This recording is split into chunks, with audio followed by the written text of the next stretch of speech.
but also the leaves, roots, and seeds can be used as food in some way. The plant is known by different names around the world. Moringa oleifera is native to the foothills of the Himalayas, from Pakistan to eastern India. Because it is native to that area, much of the research on the plant has been done by scientists in Pakistan and India. Its native range is narrow, but the plant is grown throughout the world.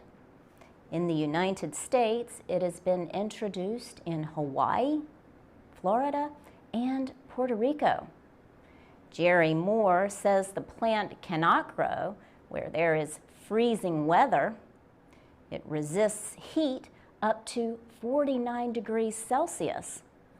The plant also can withstand dry or wet conditions, so it can grow in many areas. Mr. Moore says the plant can be used to make many different foods. The leaves can be boiled and eaten in curry dishes. The fruit can be sliced and eaten, cooked, or pickled. Jerry Moore says the taste is similar to asparagus.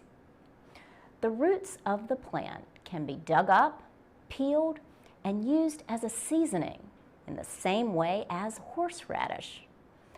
Moringa oleifera is related to mustard, so it can have a sharp taste. The seeds in the fruit can be fried and taste like peanuts. The seeds are rich in oil, but the bark of the Moringa oleifera tree can be poisonous, so be sure to remove it. For VOA Learning English, I'm Laurel Bowman. From VOA Learning English, this is the Agriculture Report. Agriculture is a big business.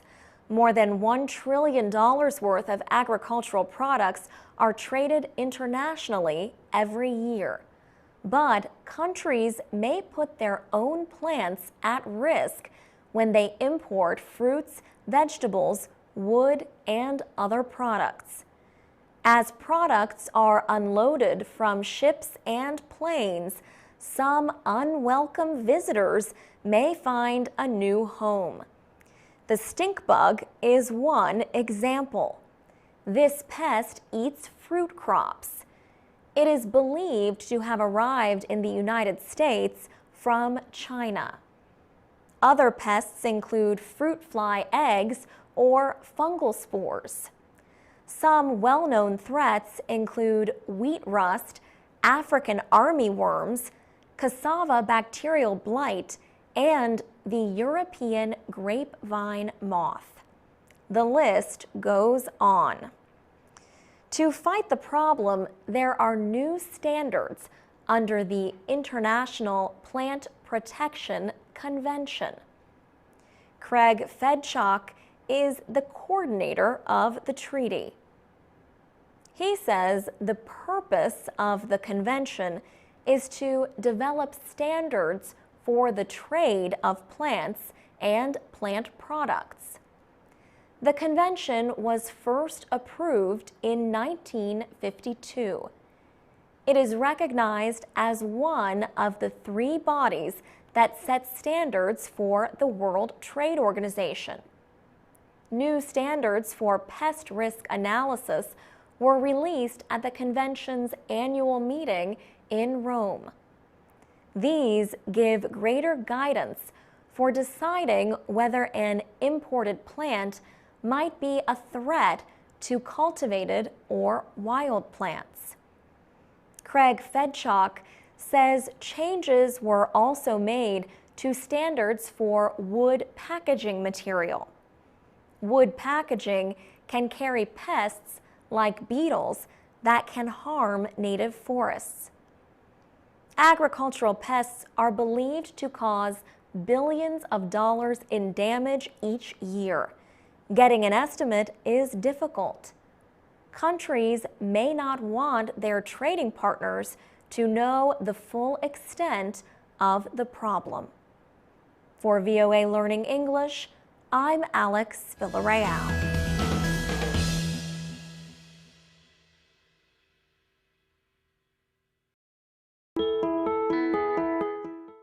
From VOA Learning English, this is the Agriculture Report. The slow food movement is growing in most of the Western world. The movement supports small, local farms.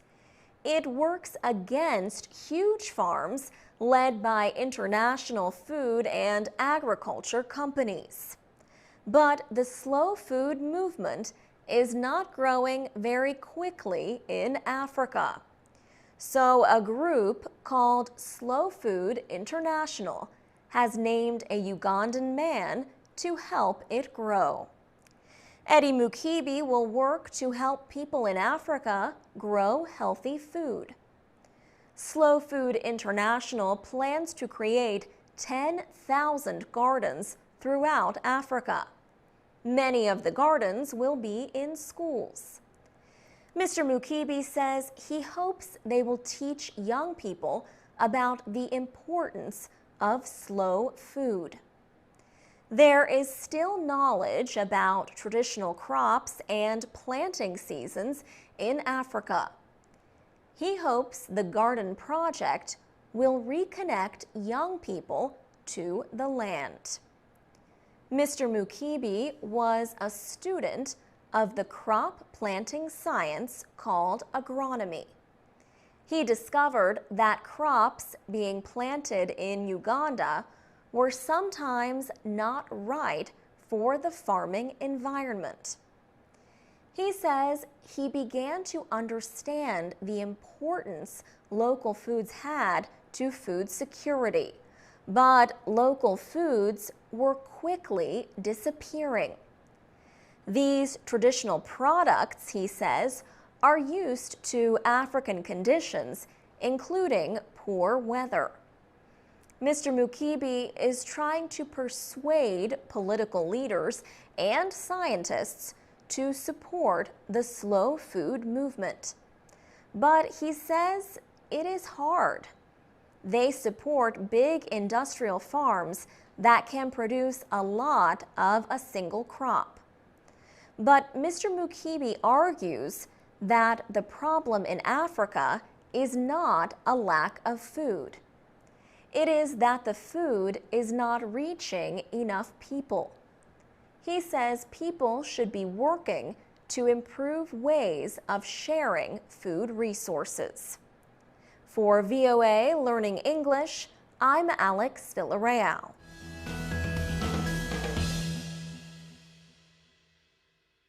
Agriculture Report in Special English. People have been growing chrysanthemums for more than 2,000 years. Mums make bright and colorful gardens. People in China and other Asian cultures make tea with the flowers. Giacomo Puccini, the great Italian composer, even named one of his works after chrysanthemums, chrysanthemi. One basic kind of mum is the hardy or garden mum. The other basic kind is the florist mum. The garden mum is better able to handle different growing conditions. The decorative mum is often seen in gardens. Another popular type, the quill mum, has long, straight petals, like a tube or needle. Chrysanthemum blooms can be white, yellow, gold, red, or other colors. Many of the plants grow to 1 meter high. The soil for chrysanthemums should be kept moist but well drained. Mums grow best in full sunlight.